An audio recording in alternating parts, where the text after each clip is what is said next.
किसी भी दूसरे देश जाने के लिए सबसे जरूरी डॉक्यूमेंट पासपोर्ट को माना जाता है, जिसके जरिए आप दुनिया भर में घूम सकते हैं। इसके बिना किसी भी दूसरे देश में जाना नामुमकिन है, और अगर आप किसी तरह चले गए और पकड़े गए तो हर देश के अलग अलग कानून के अनुसार सजा और जुर्माना होगा।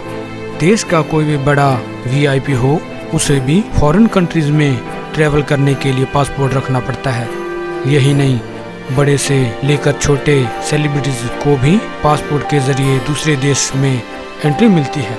लेकिन दुनिया में 3 लोग ऐसे हैं जो बिना पासपोर्ट किसी भी देश की यात्रा कर सकते हैं। इसके बारे में जानने से पहले ये जानते हैं कि पासपोर्ट की ज़रूरत क्यों होती है और पासपोर्ट सेवा कब शुरू हुई। 20वीं सदी में इस बात को लेकर ज़रूरत महसूस हुई कि अगर देशों के बीच पासपोर्ट सिस्टम को शुरू नहीं किया गया तो इससे उस देश की सुरक्षा खतरे में आ जाएगी, क्योंकि किसी भी कंट्री में आप बिना कोई जानकारी दिए एंट्री नहीं ले सकते। इससे उस देश के लिए खतरा है।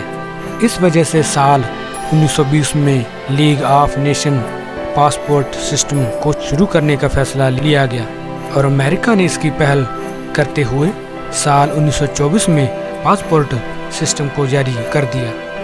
अब जानते हैं उन 3 लोगों के बारे में जो बिना पासपोर्ट के किसी भी देश की यात्रा कर सकते हैं।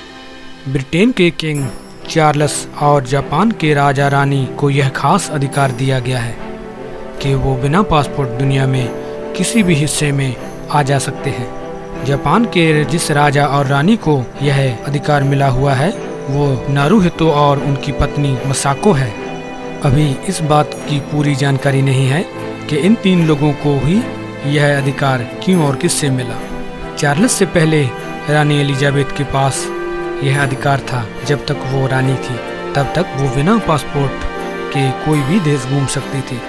उन्हें किसी भी तरह का पासपोर्ट नहीं दिया गया था, हालांकि उनके संबंधियों के पास डिप्लोमेटिक पासपोर्ट थे। अब चार्ल्स किंग बने हैं तो यह अधिकार उन्हें मिल चुका है। तो यह थे वो 3 लोग जिन्हें पासपोर्ट की जरूरत नहीं पड़ती। ऐसे और फैक्ट्स के लिए चैनल को सब्सक्राइब करें। धन्यवाद।